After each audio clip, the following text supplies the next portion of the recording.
And here we are on Newkirk Precinct for the second best of 5 of the evening. Spawning to the bottom left-hand corner in purple, playing Protoss for Psystorm. It's Poizon. And to the bottom right in orange, playing Zerg for my risk. It's Miezekotze.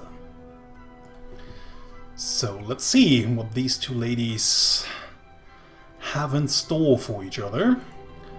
Miezekotze already sending out her Overlord towards the natural base location. No, towards the main ramp, and then back to a position where Poizon will not be able to reach her that easily, so that she might be able to fly in later on to see what kind of tech Poizon will be going for.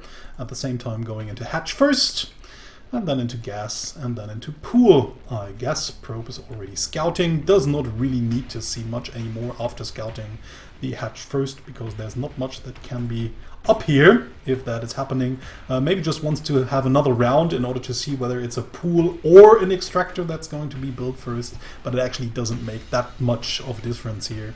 So Poizon just moves out anyways and will put her probe close towards a third base location, a potential third base location, maybe even the other one, to just check, and then actually goes in once more to scout again, and then back towards the one third base location and somewhere around here, and from then on out she will be able to just position her probe somewhere else. Okay, does not go back in, just sends it to a safe location. Maybe wants to go for some sort of proxy build later on, maybe for some sort of proxy Stargate, or even just hiding Dark Templar tech. Poizon known for her Dark Templar play, which is a blessing and a curse, because if a lot of people just know you to be the so-called DT queen, they of course always expect you to play DTs and are usually prepared for it. So you actually never get to a point where you can play DTs. Almost the same thing with Suno Kazri and Miyako yesterday, where Suno could just actually expect her opponent to know of all of Suno's cheesy builds, so she actually never went for one, because it would have probably been spotted and defended anyways. So why would you just waste time trying to do it? So, spawning pool already researching the Zergling speed, while we have the first inject on the hatchery, more drones in the making, and a third base between the 2.5 minute and 3 minute mark. Typical for Miezekotze's Zerg play. First 4 lings already on the way, trying to deal some damage, but mostly to get some scouting information and maybe apply damage if possible. And actually Poizon is not really prepared right now, might even lose a worker or two, but it seems as if all the probes will just barely get away with the Zealot in place to defend the main base. Another probe just gets out, and the Zerglings are still in place. Finally, a pylon gets down, and we will have a mothership core out in just a few seconds that will probably just drive all of these units away.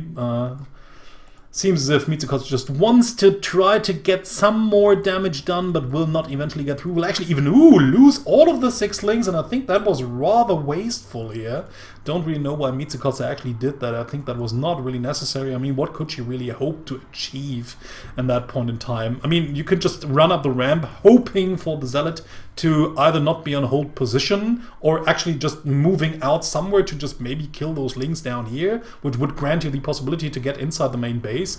But if you just get up and see, okay, there's a Zealot in position, you normally just retreat completely to some point. But losing all of these 6 lings for actually nothing, don't know if it was actually worth it. I think that was not the correct decision to make, but of course it's always easy for me to say. So in the meantime, we have a proxy pylon up here already. Seems as if Poizon actually wants to go in some sort of Stargate play, maybe with an Oracle.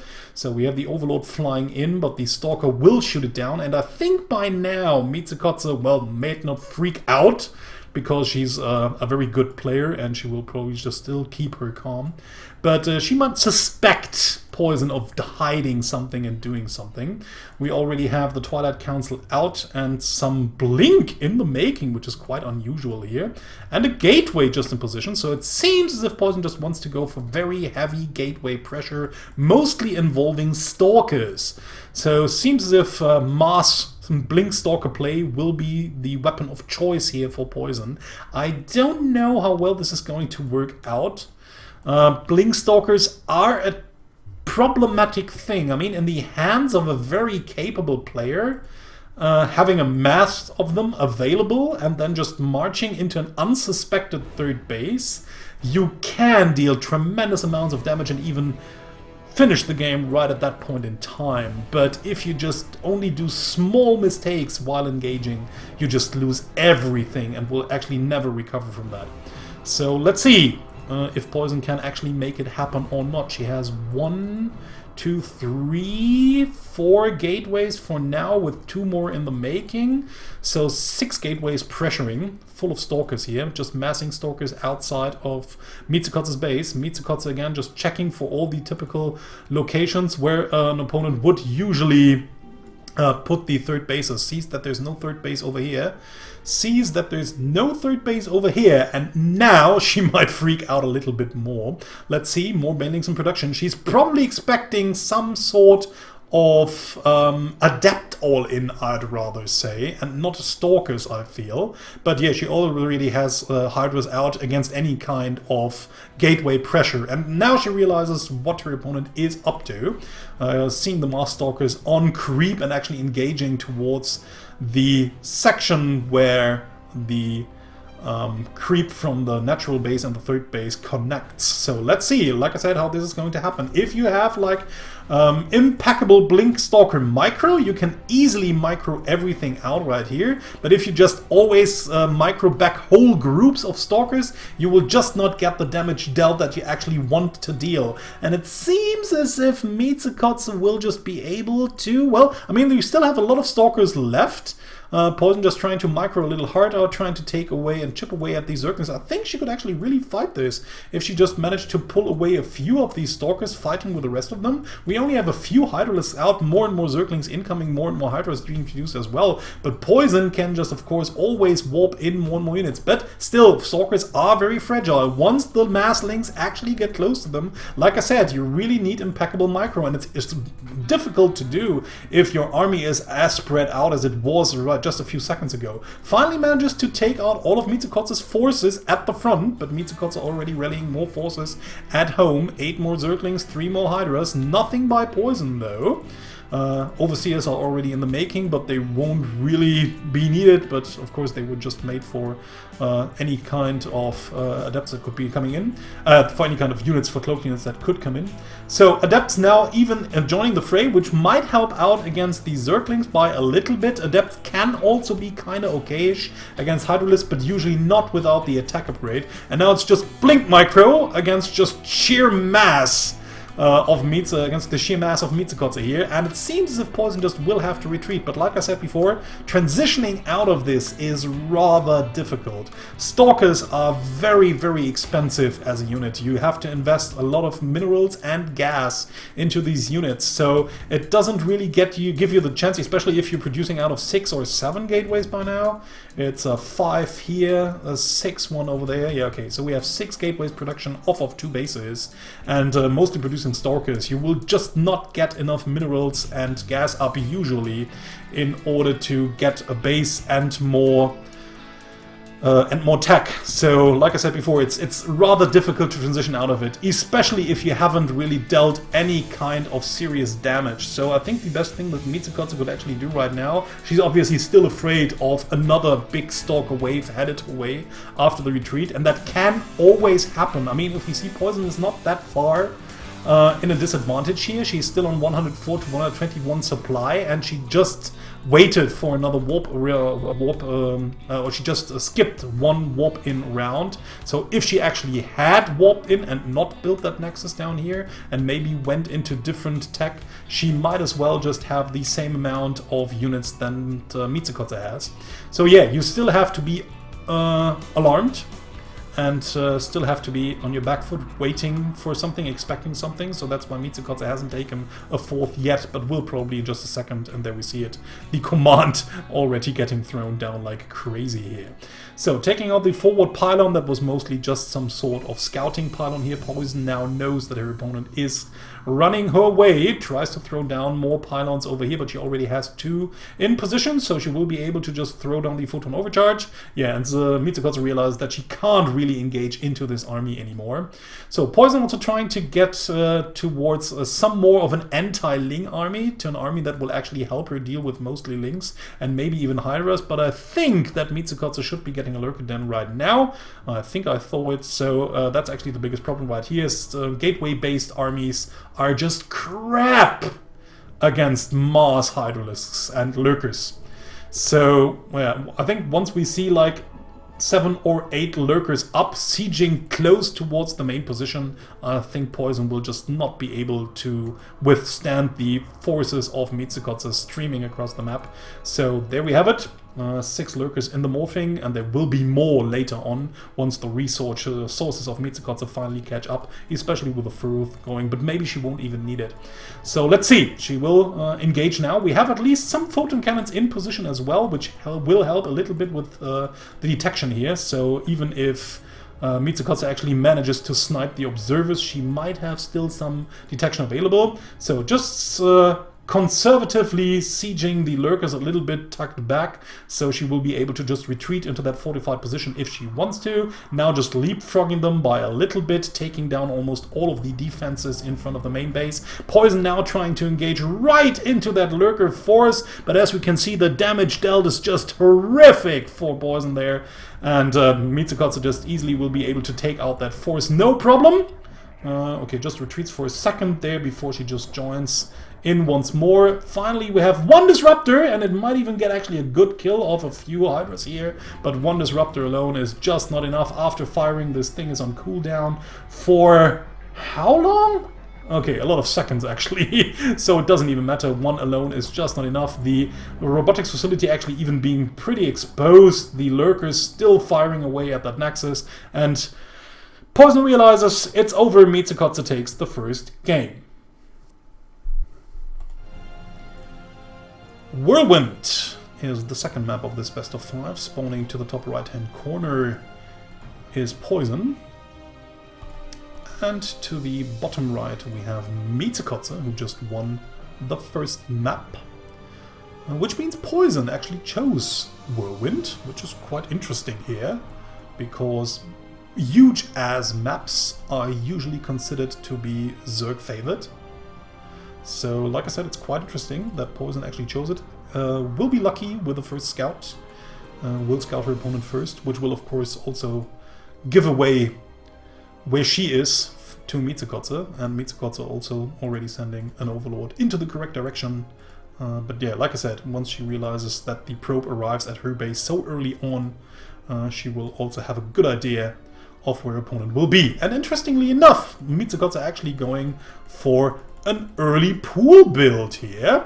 Maybe even trying to cheese her opponent, so actually quite lucky for Poizon to get the first scout here.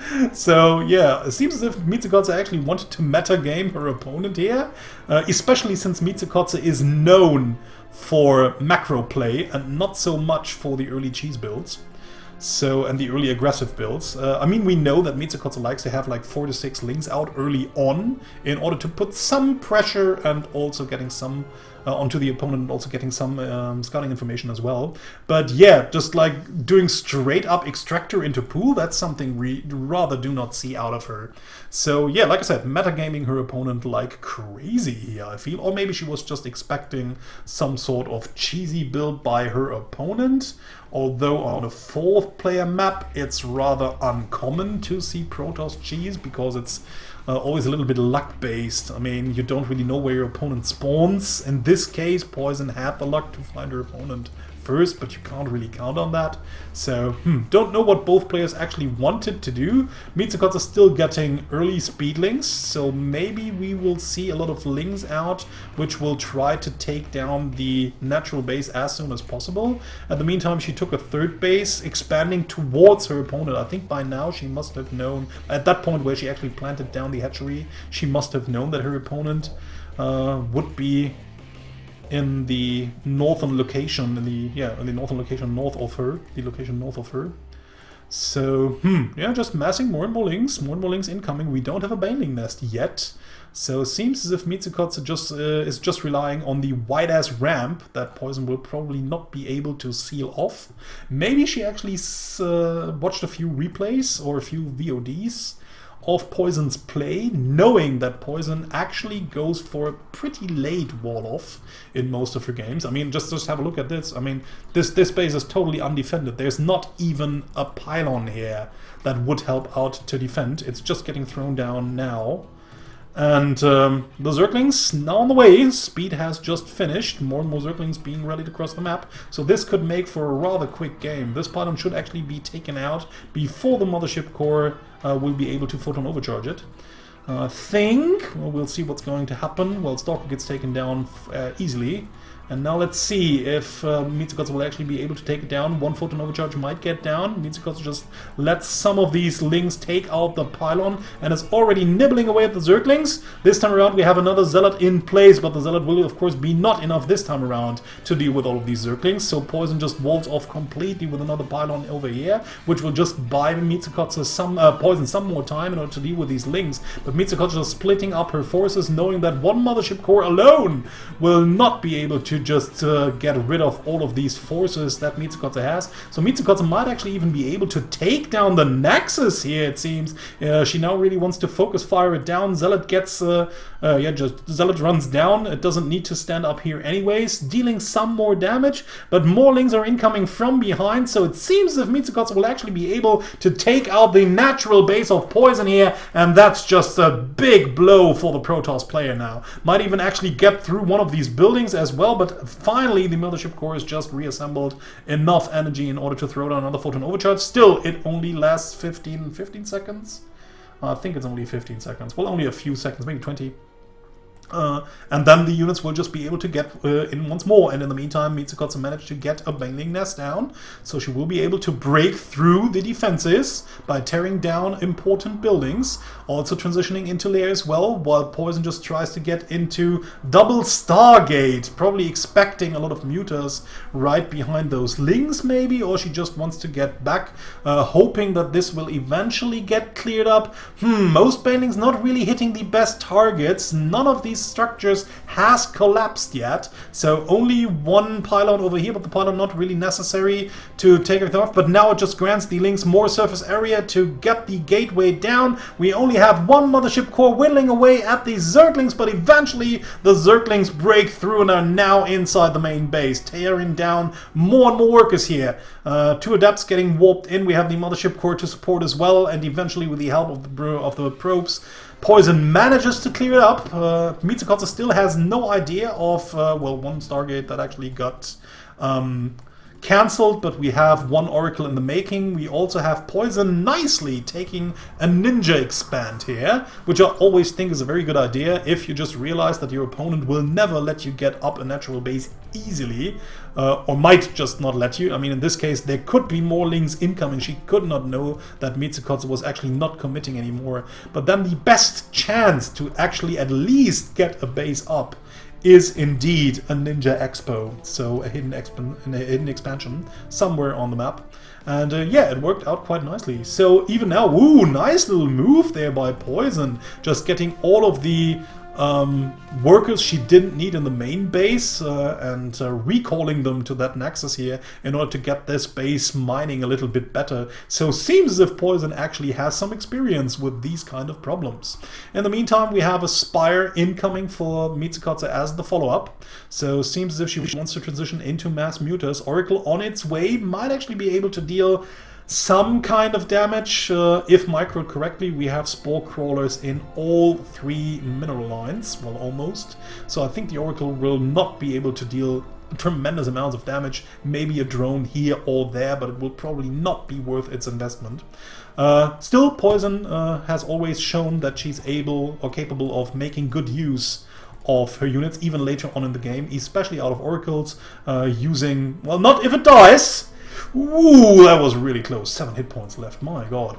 So making use of Revelation, making use of the Stasis Ward, so that's what Poizon is also known for. In the meantime, still Miezekotze has no idea that this base has gone down. Her Overlord is quite close to it, but she will probably not ever realize, or maybe even guess that the base is there. I mean, she has an Overlord in position over here. She sends a link across the map, sees that still no base has been taken, and she's probably not expecting her opponent to get one base. So I think she might know by now that her opponent... Well, I mean, there's two possibilities. You either freak out like crazy, thinking that your opponent is obviously going one base, and will now start to produce units like crazy, or you either think, well, what, come on, you cannot still be on one base. There must be a second base somewhere around. So let's see where it is. I mean, she hasn't even scouted for the typical third base location. There could be a second base over here, so not even the necessity of a Ninja Expo. Well, or the other thing, of course, is that you think, wow, my opponent is bad, I think I don't have to worry about everything. Which is normally the first way how you lose a game, if you just underestimate your opponent too much. But I don't think that Miezekotze does that. She's already producing a lot of units. Probably the one thing she wanted to do anyways, after having the Spire finishing. So let's see, she's already assembling her units close to Poizon's front. Poizon trying to take her actual third base. Wanding nicely just tried to get into the base and triggered the ward, the stasis ward. So only one Zergling got trapped in it. And let's see, we also have an Overseer in place as well, so even DTs won't really be the saving grace. Lynx get a good surround on all of these units before force fields can even be thrown down. All of the units have already died, and I think that should be game by now. The remaining forces of Poizon get cleared up. The base will die. Well, at least the double Stargate, now finally it is a double Stargate, helps out a little bit with most of these Phoenixes, so at least the Mutas will not be that big of a problem. So Poizon nicely anticipating what her opponent was probably doing behind that, even though she actually never scouted the Spire, I think, but she was obviously already expecting her opponent to go into that place. Unfortunately, the micro is not good enough. Miezekotze kills off everything, gets inside the main base, and takes the second map as well. We're on the third map. It's Overgrowth, spawning to the top right-hand corner in purple, playing for the United States. We have Poizon, who's also a member of Psystone. And to the bottom left, in orange, playing for Germany and MyRisk, we have Miezekotze.